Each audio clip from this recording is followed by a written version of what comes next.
প্রিয় কচুয়াবাসী, আসসালামু আলাইকুম রহমতুল্লাহ। আশা করছি আপনারা সকলেই ভালো আছেন, সুস্থ আছেন। নির্বাচনী দীর্ঘ পথ চলায় আপনারা আমাকে যে পরিমাণ স্নেহ, মায়া, মমতা, ভালোবাসার বন্ধনে আবদ্ধ করেছেন, আমার গোটা জীবনে সবচেয়ে বড় প্রাপ্তি। আমি আপনাদের কাছে চিরঋণী হয়ে থাকলাম। এই ঋণ আমি কোনোদিনই পরিশোধ করতে পারবো না।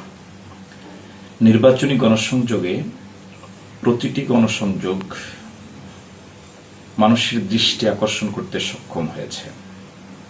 এখানে যুবক, বৃদ্ধ, আলেম ওলামা, শ্রমজীবী মানুষ, ব্যবসায়ী মানুষ, সব শ্রেণী পেশার মানুষ, কৃষক, শ্রমিক, সকলের একটি সম্মিলন ঘটেছিল।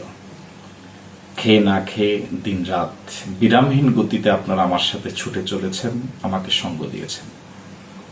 আমি কেমন করে আপনাদের সেই সময় এবং কোরবানিকে ভুলবো? কোনোদিন আমি ভুলতে পারবো না। বিশেষ করে প্রিয় কলিজার টুকরা যুবকদেরকে আমি কৃতজ্ঞতার সাথে স্মরণ করছি। যুবকরা আমার কলিজার টুকরা, অক্লান্ত পরিশ্রম করেছে আমার প্রিয় যুবকেরা। আল্লাহ পাক এই যুবকদেরকে দেশের সম্পদ হিসাবে কবুল করুক। প্রিয় কচুয়াবাসী, আপনাদের পাশে থাকার জন্য আমি চেষ্টা করেছি। আমি কতটুকু পেরেছি জানি না। নির্বাচনী পথ চলায় আচার আচরণে আমার কোনো ত্রুটি বিচ্ছুতি হয়ে থাকতেই পারে। আজ এই ভিডিও বার্তায় আমার দীর্ঘদিনের সে পথ চলায় সব ধরনের ত্রুটি বিচ্ছুতির জন্য আমি আপনাদের কাছে ক্ষমা সুন্দর দৃষ্টি কামনা করছি। আশা করছি আপনাদের ক্ষমা পাব।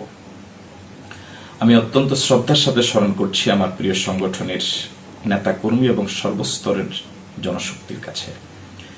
কি পরিমাণ পরিশ্রম তারা করেছেন এটা আপনাদের সকলেরই জানা। আমি শ্রদ্ধার সাথে স্মরণ করি জানা অজানা যে যেভাবে নারী, পুরুষ, শিশু, বৃদ্ধ, যুবক, মুসলমান, সনাতন ধর্মাবলম্বী সহ সর্বস্তরের কচুয়াবাসীকে যারা আমার নির্বাচনী এই গণসংযোগে, নির্বাচনী এই পথ চলায় আমাকে সঙ্গ দিয়েছেন, সহযোগিতা করেছেন। প্রিয় কচুয়াবাসী, ৭০,৩৬৮ জন ভোটার, সম্মানিত ভোটার, তাদের ভোটের আমানত আমাকে শত বাধা বিপত্তি এবং বৈরী পরিবেশও প্রয়োগ করেছেন। আমি তাদেরকে শ্রদ্ধার সাথে স্মরণ করি।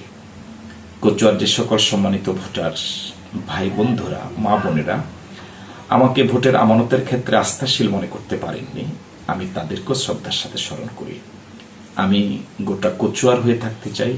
গোটা কচুয়া আমার যেমন, আমি তেমনই তাদেরকে বুকে জায়গা দিতে চাই, হৃদয়ে স্থান দিতে চাই। নির্বাচনী দীর্ঘ এই পথ চলায় আমার দলীয় অনেক নেতাকর্মী আহত হয়েছেন, রক্ত ঝরিয়েছেন। আমি কিভাবে তাদেরকে সান্ত্বনা দেব? আজ আমি তাদের সমবেদনা জানাচ্ছি। পরিবার পরিজনের কাছে আমি সমবেদনা জানাচ্ছি। যারা আহত হয়েছেন আমি তাদের প্রত্যেকেরই পাশে যাওয়ার জন্য চেষ্টা করেছি, আপনাদের খোঁজ খবর নেওয়ার জন্য চেষ্টা করছি। আল্লাহ পাকের কাছে ফরিয়াদ করে, মালিক, আমার যে সকল নেতা কর্মীরা আহত হলেন, রক্ত দিলেন, তুমি তাদেরকে দ্রুত সুস্থতার নিয়ামত দান করো। প্রিয় কচুয়াবাসী, আমরা কচুয়াটিকে সকলের জন্যই একটি নিরাপদ কচুয়া বিনির্মাণের স্বপ্ন দেখছিলাম। এখনো সে স্বপ্ন দেখি।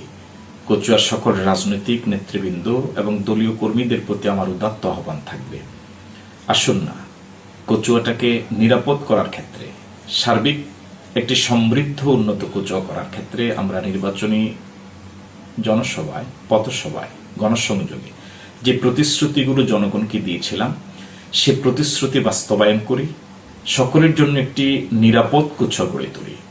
আল্লাহ রাব্বুল আলামিন আমাদের সকলকে কচুয়ার জনগণকে ভালোবাসার, কচুয়াকে সমৃদ্ধ এবং নিরাপদ করার ক্ষেত্রে একে অপরকে সহযোগিতা করার তৌফিক দান করুক। আল্লাহ হাফেজ। আসসালামু আলাইকুম রহমতুল্লাহ।